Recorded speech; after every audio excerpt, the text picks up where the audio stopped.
परब्रह्मा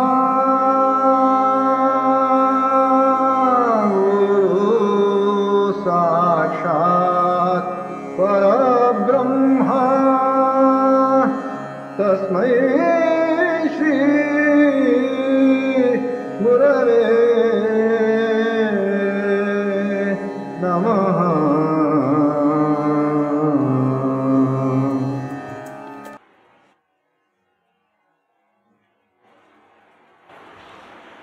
We have finished our study of Aristotle.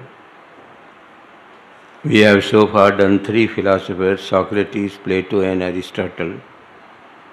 As I told you, the three go together. We will have a re-look at Aristotle's philosophy. Plato was such a mighty genius. All posterior generations have acknowledged it. But Aristotle somehow had some reservations.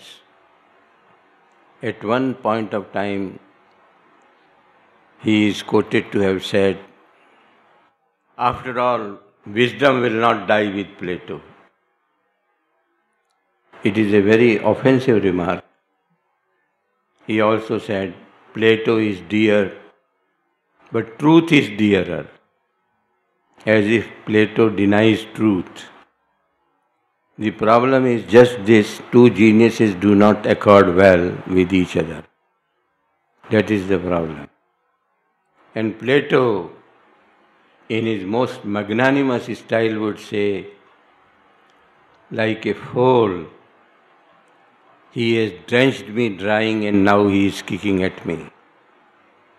If you observe a calf sucking at the mother, when its belly is full, it starts kicking the mother. It is an ordinary sight.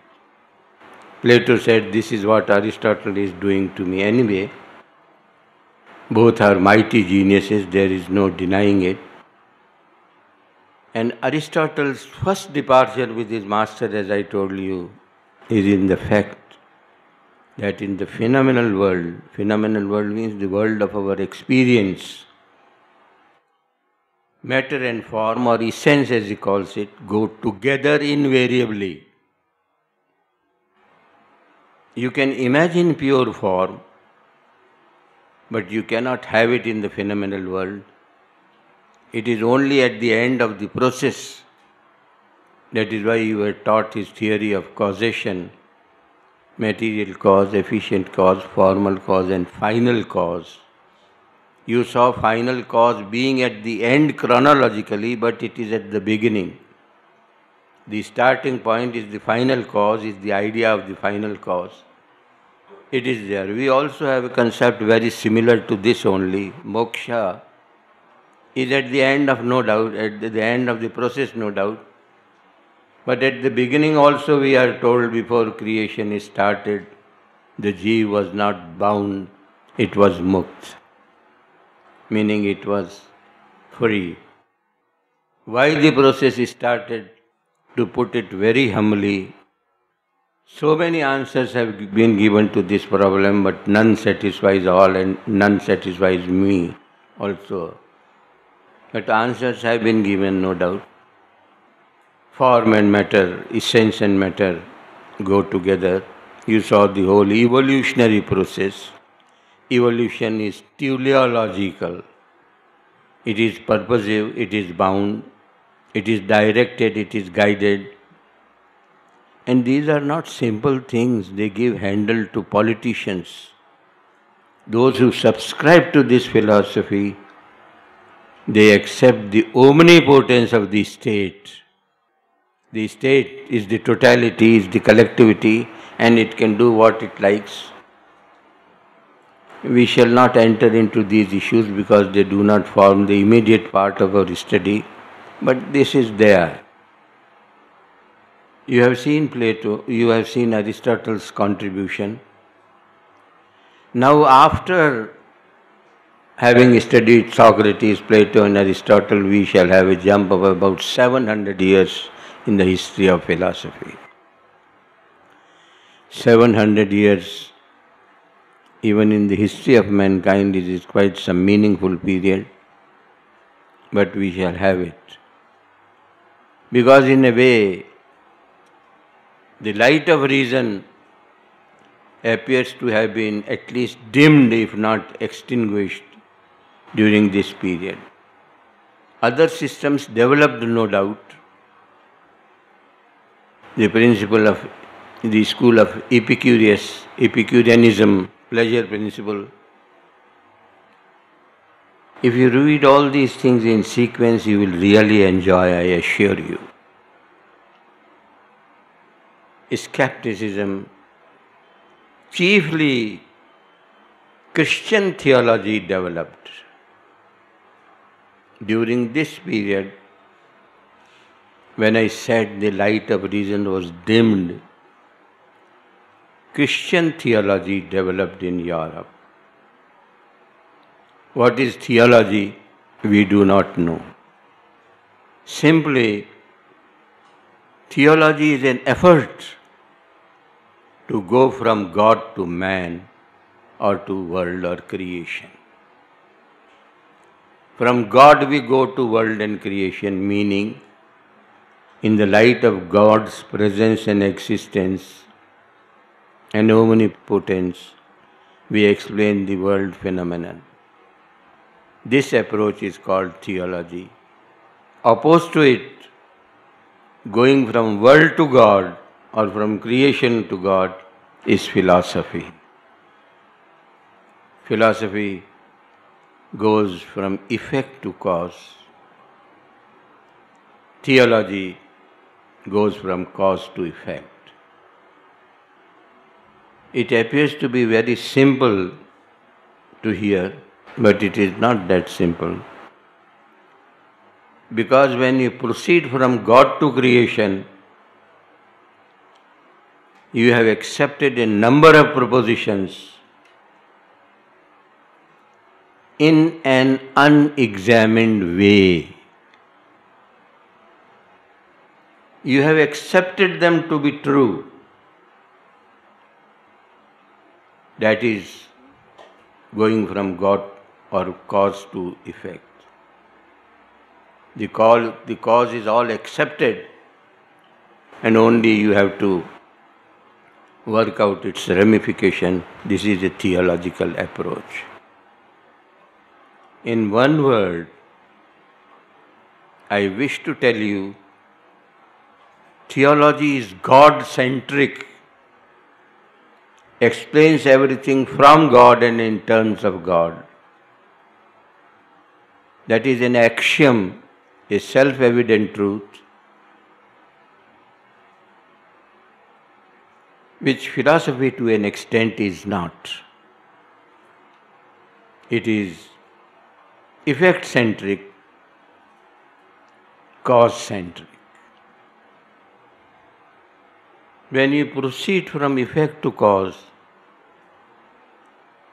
you are bound to use copiously the agency of reason, rationality, discursive ability, understanding. When you move from God to cause to effect, certain things have been accepted unexaminedly. You rationally have not examined them, and so you say they have been unexamined. But for those who believe in it, for them everything is self-evident. It is a truth by itself. And without accepting this truth, the presence of God, the existence of God, the agency of God, you cannot proceed even one step. For them it is clear. But for you students of philosophy, it is not clear in the sense that right from the beginning you started on this enterprise that you will take recourse to reason only and to nothing else. That is why you called a final adieu to all magic and mystic, all these stories, mythology, all these things, story building, all these things, you said adieu.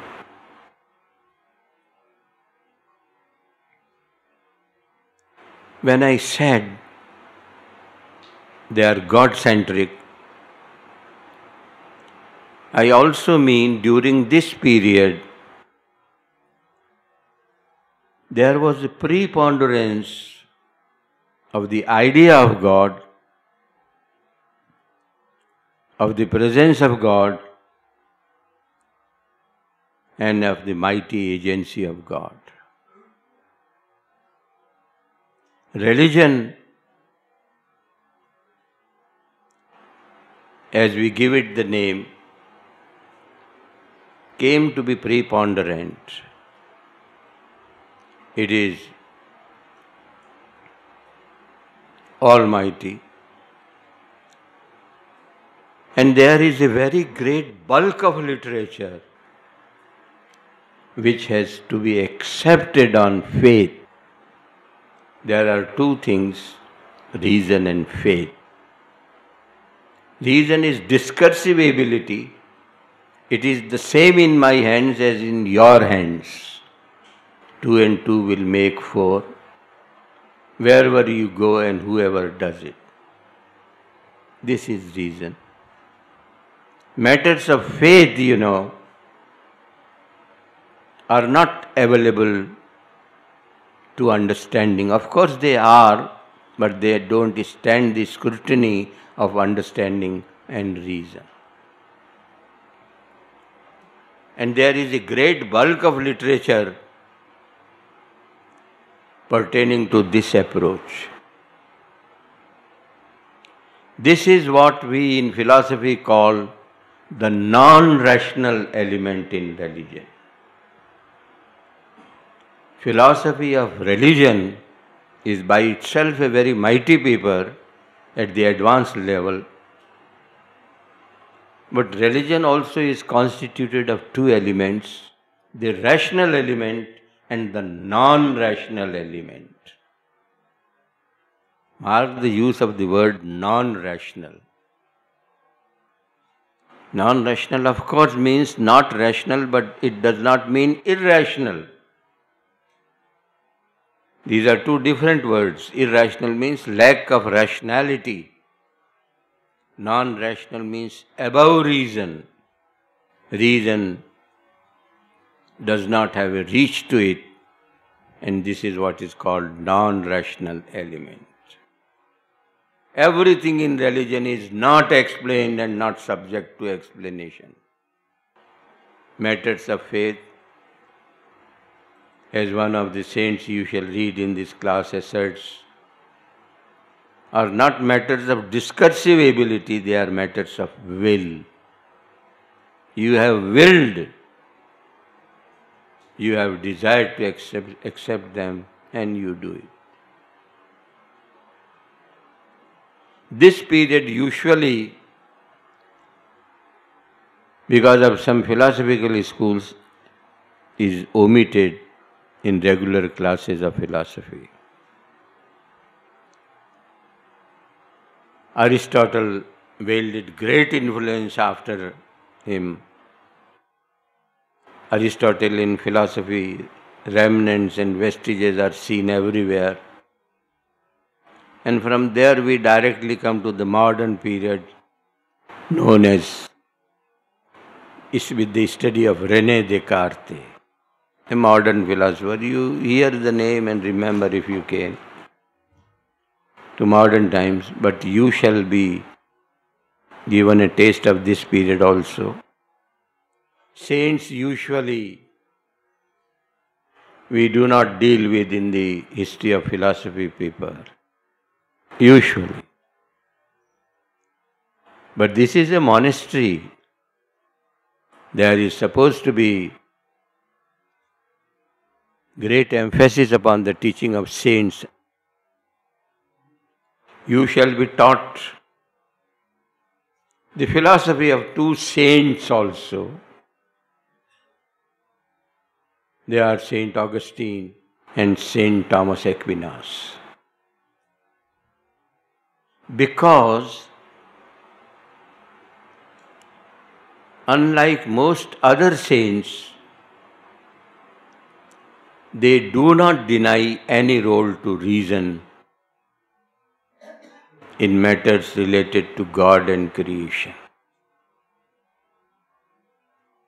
They exceed some space to reason also.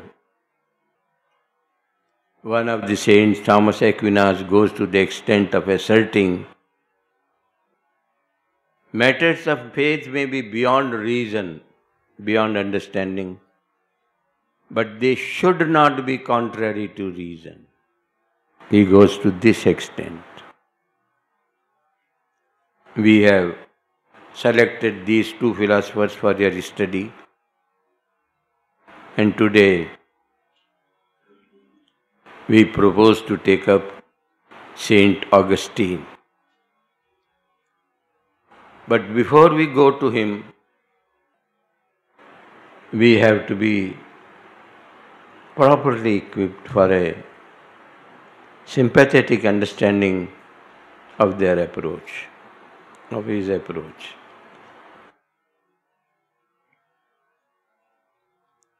As I told you, there is not great emphasis upon the agency of reason in the study of theology or history of or philosophy of religion. He asserts, they are both nearly identical. Reason and faith must go hand in hand. The first assertion is there is no dichotomy between reason and faith or belief. Without initial belief, you cannot make even any starting point in life anywhere. People come to the monastery, they want to enter into an entirely different type of life. It is a burning faith within them that what they are doing shall lead them to the goal they desire. It is not a matter of reason, it is a matter of belief and faith. All religious aspirants go by this. The Bible also asserts faith makes people full. Faith makes people full. Unless you have faith in you, you cannot be full, you are only half.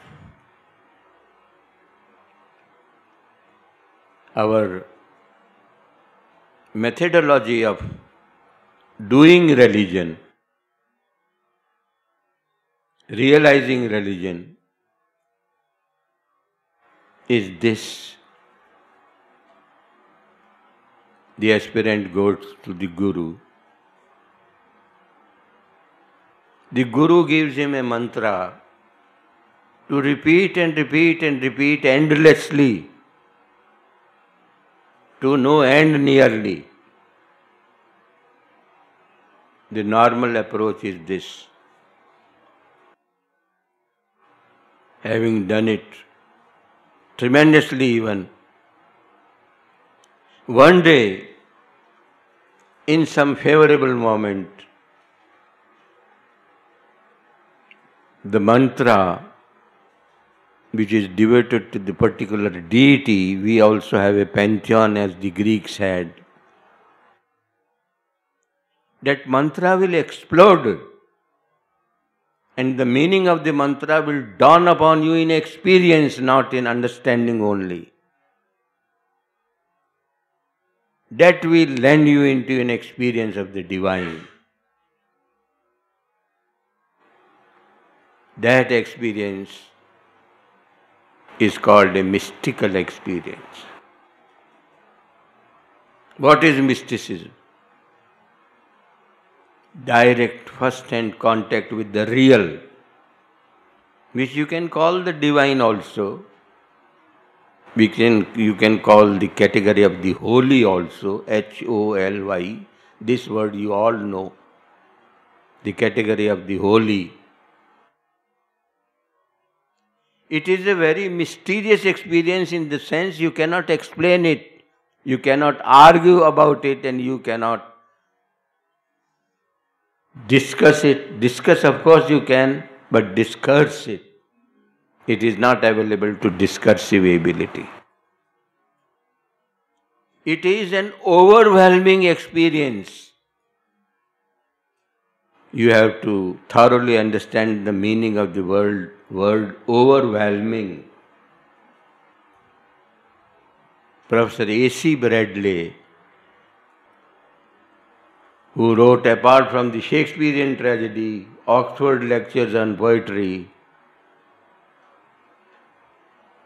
there is an essay on the sublime. The divine is the sublime also. For understanding the meaning of sublime, you must read the essay by Longinus on sublime. It is a category of the sublime. He gives an example. You stand in front of a mighty waterfall, very great, mighty waterfall. The sight is so sonorous, so beautiful, so tempting. You are inclined to be drawn close to it, and yet there is the fear of survival. You are pushed back also. You are drawn closer, you are pushed back also. These two contradictory emotions are in the same breath, same instant. This is an idea of an overwhelming experience.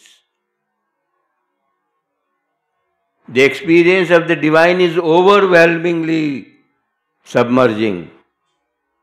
Sublime also means the same thing.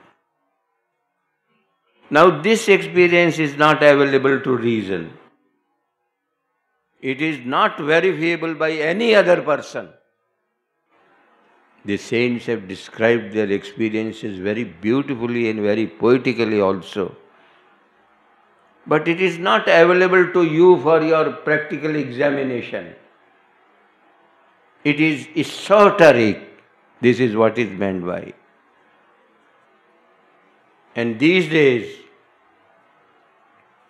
in the context of modern European philosophy, the standard of verifiability is paramount. Certain very modern schools in European philosophy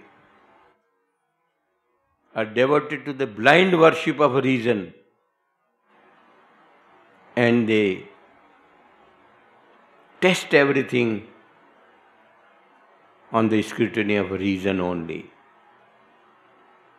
This is not available to you, this reason, this is purely personal. They have scoffed at it also and called it a pathological experience. Whatever. We are not used to calling words. It is their opinion and we respect their opinion. They dismiss it entirely. This is what I meant when I said the non-rational element in religion. It is not that simple matter. Professor Rudolf Otto, who wrote the great book, The Idea of the Holy, it is not a very bulky book, it is a modest book of about 250 pages or so. For 30 years he studied the rational element in religions of the world. He studied the rational element in religions of the world. And at the end of his study he wrote a book, this book, The Idea of the Holy, devoted to understanding the non-rational element in religion. Look at the level of his standards. After 30 years study of the subject, he writes a book on the opposite theme, on the non-rational element. What we call faith is the non-rational element in religion. Reason does not reach there. It is a halfway house, and therefore it requires to be suspended, and one can proceed only on the wings of faith only. All religions of the world are built upon an excess of faith. And because these are not available to each man, whoever wishes to, it is dealt with in a different paper. The approach is different, that's all. The philosophers and the saints are the same. It is there. I have given you a brief idea of what philosophy of religion is supposed to be like. These two saints, there are a number of saints in this period. These two saints whom we have selected for a study, as I told you, they provide any space to reason also. The first dictum of Saint Augustine is, understand in order that you may believe, believe in order that you may understand. Here again, understand in order that you may believe, believe in order that you may understand. Reason and faith must go hand in hand. They are not opposed to each other, they are not contrary, they are supplementary. If a miracle has taken place, we will not enter into this dangerous subject. But they are saints, They are made this way. Even in matters mundane entirely, a scientist deals with very concrete themes. After his meticulous research and study, he reaches a stage which we call the formulation of hypothesis in science. He has to go by a sort of faith or belief. There is no yardstick to guide him. The earth moves or does not move. After all the researches, he must have gone by a number of hypotheses, as they are called. You search out for the reason, and 2, 3, 4 reasons may appear to be valid. You pick up any one of these, pick and choose. There is no rational yardstick involved in it. You apply and see. If it explains, it's all right. If it doesn't explain, you drop this hypothesis, pick up another. This is the element of initial belief in any research that you do. Even the sciences cannot advance without an element of belief. Belief and understanding. Having explained it, they make it available to understanding. Belief, cannot be opposed to understanding or reason or rationality. This is what he asserts. Faith and understanding must go together. Then only both your understanding, your faith will be replenished and will be stout. That is what he has said. Now see, as I told you, he is a saint. A saint is thoroughly God-centric. Everything he explains in terms of the agency of God. To start with, he tells us anything to be worthwhile has got to be related to God. All studies, logic, metaphysics, philosophy, sciences, anything are useful in so far they tell us of God and self only. Apart from that, they are useless, they are of no use to us. This is a theological approach, not a philosophical approach. Anyway, we are prepared for it. We have known already he is a saint. We should carry on our study only so far as it tells us about God.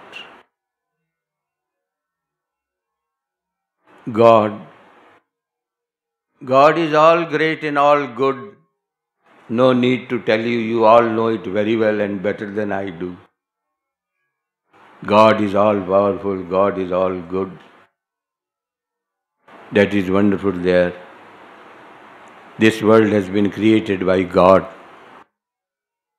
Why the world has been created by God? Out of his intense love for man, he created the world. He was not bound to create the world, but out of his intense love, this is what he writes.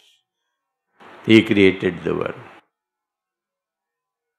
And God is all good. The world partakes of good only at every stage, at every level. This is what he says. God is omnipotent. God is all good. But what sort of a world God has created? You cannot get away with the idea of God having before your very eyes the stark reality of the creation. What is this creation up to? There is so much evil in creation. There is misery, there is poverty, there is disease, there is famine, what not. And to add to all, there is the natural disaster also, the earthquake, the tsunami, the typhoons, the floods, what not. Why all this evil? You have to explain it. You say God created the world, this is all in the world, this is all creation. The problem of evil, it is called. You are just being initiated to the study of philosophy. I wish you advance. You will come face to face one day with this mighty problem of the problem of evil. It is taught copiously to advanced students, the problem of evil. It is very difficult to explain it. The problem of evil is there for Augustine also. There is no dearth of evil in the world. You say God created everything, God created everything, God created the whole world. Evil also God created. Because without God nothing can be created. Then what sort of a God is he?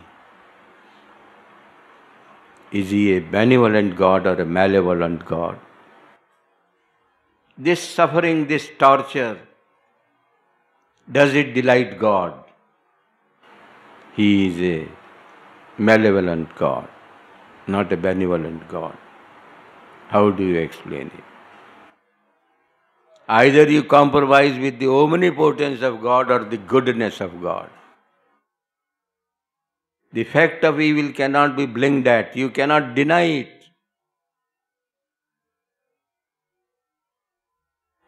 Then the fact of the goodness of God has to be compromised. God is not all good. He has not created everything for good. Everything God created for the good of man. This will not hold true. And this is a very great problem for Augustine, which we hope to deal tomorrow. Hari Om.